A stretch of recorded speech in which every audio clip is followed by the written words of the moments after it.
ধর্ষণ শুধু একটি অপরাধ নয়, এটি আল্লাহর বিরুদ্ধে যুদ্ধ করা। একবার কল্পনা করুন তো, আপনার ঘরের দরজা বন্ধ, আপনার মেয়ে, বোন, স্ত্রী বা মা তারা নিরাপদ ভেবে ঘুমাচ্ছে, কিন্তু বাইরে এমন কিছু মানুষ ঘুরে বেড়াচ্ছে যাদের চোখে নারী মানুষ নয়, ভোগের বস্তু। আজ আমরা এমন এক সময় বাস করছি যেখানে অনেক মানুষ ধর্ষণের খবর শুনেও অবাক হয় না। এটাই সবচেয়ে ভয়ঙ্কর। যেদিন একটি সমাজ পাপ দেখে কেঁপে ওঠে না, সেদিন থেকেই সেই সমাজের পতন শুরু হয়। প্রশ্ন হলো, ধর্ষণ কি শুধুমাত্র একটি সামাজিক অপরাধ? ধর্ষণ ইসলামের দৃষ্টিতে একটি জঘন্যতম অপরাধ, যার কারণে আল্লাহ তাআলার গজব একটি জাতির উপরেই চলে আসতে পারে। প্রিয় ভাই ও বোনেরা, ধর্ষণের মূল কারণ শুধুমাত্র আইনের দুর্বলতা নয়, এর মূল কারণ হচ্ছে মানুষের অন্তর থেকে আল্লাহ তাআলার ভয় চলে যাওয়া। যে ব্যক্তি জানে ইয়ালামু খাইনাতাল আয়ুনি ওয়া মা তুখফিস সুদূর, আল্লাহ সুবহানাহু ওয়া তাআলা মানুষের চোখের চুরি এবং মানুষের অন্তরের গোপন থেকে গোপনতর পাপসমূহ আল্লাহ সুবহানাহু ওয়া তাআলা জানেন, সে ব্যক্তি কখনোই সুযোগ পেলেই পাপ করবে না।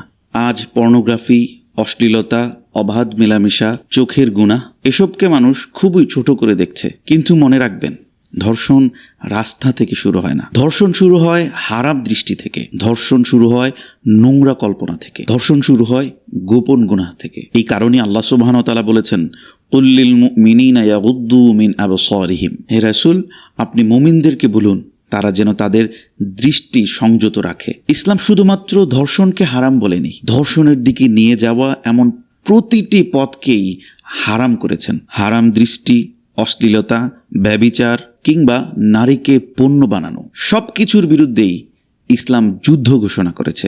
আজ আপনি যদি একজন বাবা হন, আপনার দায়িত্ব শুধুমাত্র আপনার মেয়েকে নিরাপদেই রাখা নয়, আপনার ছেলেকেও এমনভাবে গড়ে তোলা যাতে কোনো নারীর নিরাপদ তার কারণে হুমকির মুখে না দাঁড়ায়। আজ যদি আপনি একজন যুবক হন, তাহলে মনে রাখুন, একজন নারীর সম্মান নষ্ট করা মানেই তার জীবন নষ্ট করা নয়, আপনার নিজের আখিরাতকে ধ্বংস করে দেয়া। রাসূল সাল্লাল্লাহু আলাইহি ওয়াসাল্লাম বলেছেন, আল মুসলিমু মান সালিমাল মুসলিমুনা মিন লিসানি ওয়ায়াদি। রাসূল সাল্লাল্লাহু আলাইহি ওয়াসাল্লাম বলছেন, প্রকৃত মুসলমান সেই ব্যক্তি যার হাত এবং জিহ্বা থেকে অন্য মুসলমান নিরাপদ থাকবে। তাহলে একজন মানুষের কারণে আরেকজন ব্যক্তির তার জীবন, ইজ্জত এবং তার মানসিক অশান্তি নষ্ট হয়ে যায়, তার অবস্থা আল্লাহর কাছে কতটা ভয়াবহ হতে পারে একবার চিন্তা করে দেখুন। আজকের প্রশ্ন হচ্ছে, আমরা কি শুধুমাত্র ধর্ষকের শাস্তি চাই, নাকি এমন একটি সমাজ চাই যেখানে ধর্ষক তৈরি হওয়াটাই অনেক কঠিন?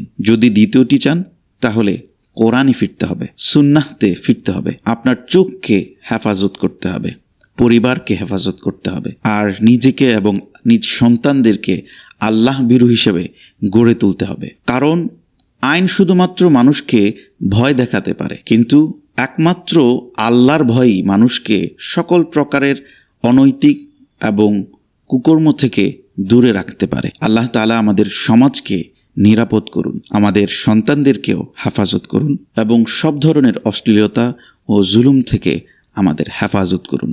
আমিন। আসসালামু আলাইকুম ওয়া রাহমাতুল্লাহ।